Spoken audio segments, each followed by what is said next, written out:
today's video guys, I will show you some settings that can help you to boost your FPS and fix your lag and stutters in CS2.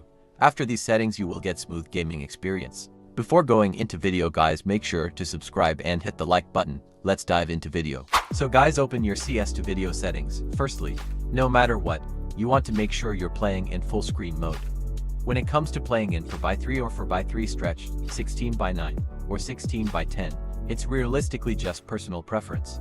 Depending on your system, some people can get better FPS at lower resolutions. However, playing in a lower resolution and stretching it can put more stress on your build. It depends on the individual. Try different resolutions and see what works best for you. Personally, on my build, it doesn't make much of a difference, but I normally play 4x3 stretch. Now go to advanced video settings. These settings are very similar to my previous video. For boost player contrast, I've been testing it out, and it makes minimal difference whether you have it enabled or not. Test both options. If disabling it gives you extra FPS, go for that. V-Sync disabled, NVIDIA G-Sync disabled. If you have a mid to low end GPU, I recommend enabling NVIDIA Reflex Low Latency.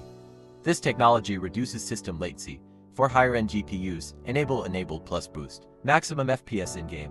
I prefer setting this to 0 for unlimited FPS and the lowest latency. Max FPS in menus. Set this to match your monitor's refresh rate.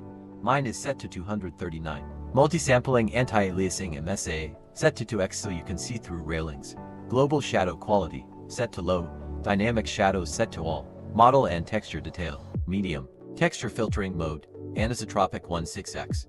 Based on my tests, 16x gave the best FPS. However, test it for your build to confirm. Shader detail, low. Particle detail, low. Ambient occlusion, medium, important for seeing around corners. High dynamic range HDR, set to quality. On darker patches, performance can look grainy and cause eye strain. For those playing in 4K or upscaling from a lower resolution, you can enable super resolution. Otherwise, leave it disabled, especially if you're playing 4:3 stretched or at lower resolutions. Most players will have this disabled.